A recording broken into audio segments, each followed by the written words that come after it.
Well, Happy New Year! Happy January! Happy 2013! Thank you for being a part of this beautiful and growing Living Sublime Wellness community. If you have not met me yet, welcome. My name is Elizabeth Scala. I am a registered nurse, a health coach, a Reiki master, and I'm the owner of Living Sublime Wellness. I'm also founder of the Rejuvenation Collaboration, which are a healthy series put on twice a year, offering nurses a balanced dose of self-care. Well, if this is your first time receiving the Living Sublime Wellness newsletter, welcome and enjoy. I like to also include a video clip for those of us who don't have the time or prefer not to read and like to listen. As adults, we all have different ways we like to learn and take in information. So in this month's newsletter, it's kind of an interesting newsletter. It's a little bit changed up. You'll see that the healthy recipe had to be left out of this one, but not to worry, I will send one mid-month. So in the January newsletter, each month Living Sublime Wellness focuses on a monthly theme.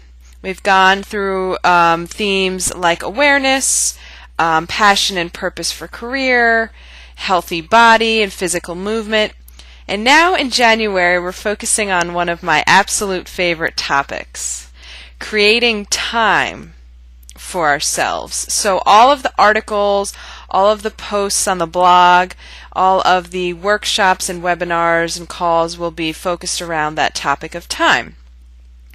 Now I know that time may not be as fun as, say, talking about nutrition or exercise, and it might sound a little dry, but don't worry, I sure can make this topic fun.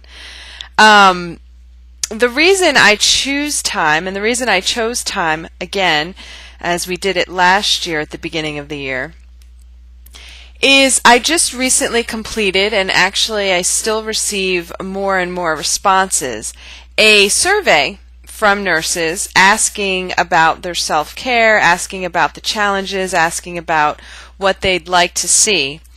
And time was the number one response as far as a barrier and a challenge to taking care of ourselves.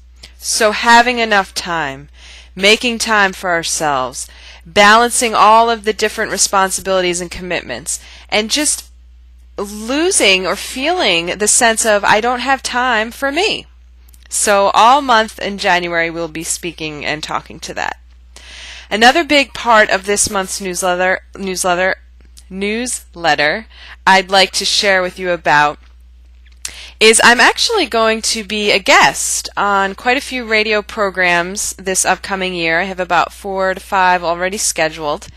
And I'm honored and thrilled about my first spot, my first guest appearance will be on the RN-FM radio show. And I am thrilled. I have talked with these hosts. I have spoken with Kevin and Keith, both on the phone, both over the internet, and looking forward to having them being a fun part of the Rejuvenation Collaboration. But on January 7th, at 9 p.m. Eastern, I will be the guest on the RN-FM radio show, so tune in to that. You'll also see the Rejuvenate Me process is coming closer to being unleashed and unveiled. So January 28th, the Rejuvenate Me process will be out. There's a preview call if you'd like to receive more information about this process on Tuesday, January 8th at 8 p.m. Now that is not taking over or eliminating the monthly wellness webinar that's still being held on Thursday, January 10th at 8 p.m. and those are both Eastern Time. So mark your calendars and come on and join me for those. What else is in this newsletter? Well, just to tell you a quick story about time and also some interesting and observations about my recent experiences. So in December, I traveled to India and back We had a fabulous experience, lots of beautiful meditation, healing processes, exercises, reflections, yoga practice, and also yoga learning at some ashrams, visiting Somyag and taking part of the healing fires. A beautiful experience. Then I returned back to Maryland on December 7th and decided to sell my home on December 10th, move all of my belongings to a new home that we finally settled and closed on December 21st. So a beautiful Christmas present for me and my husband Drew. But this brings me to the concept of time, and just a quick example for you. And if you read this month's article, this is discussed as well.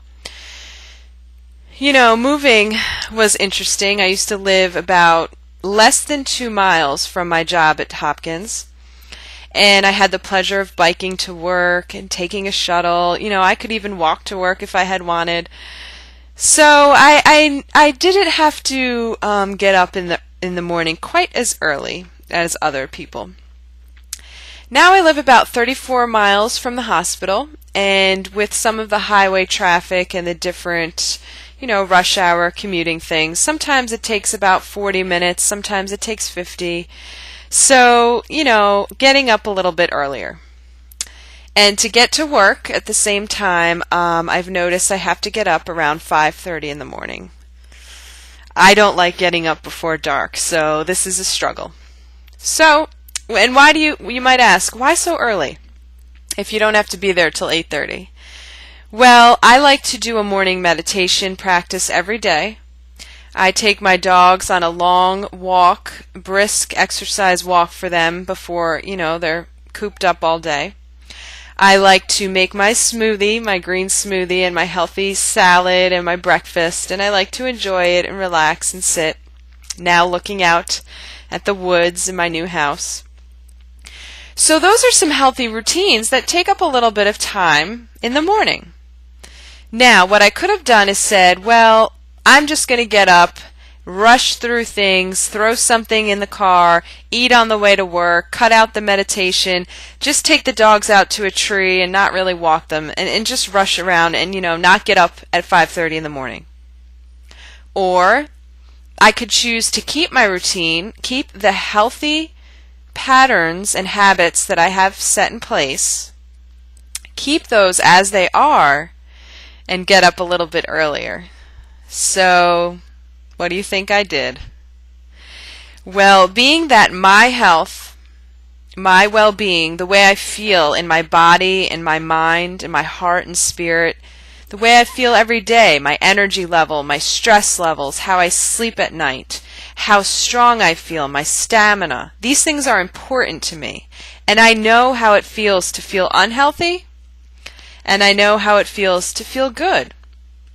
So I've chosen to get up early and chosen that healthy choice to keep up the healthy patterns and routines, and not just said, I'm not going to do it. So we do all have time for our health. We have the time. We have time for ourselves when we make ourselves a priority. We have time for movement or for healthy eating or whatever healthy lifestyle choice you want to make. We just have to choose to have the time. So in January, I'll give you some tips, some tools, techniques, and strategies to make that easier for you. Some reflective exercises, some questions, some processes you can go through on your own, you know, with a little guidance and just my prompting and checking in to see, do I have the time for these things? What's getting in my way? Where are my priorities? So thank you so much, and as always, have a healthy day.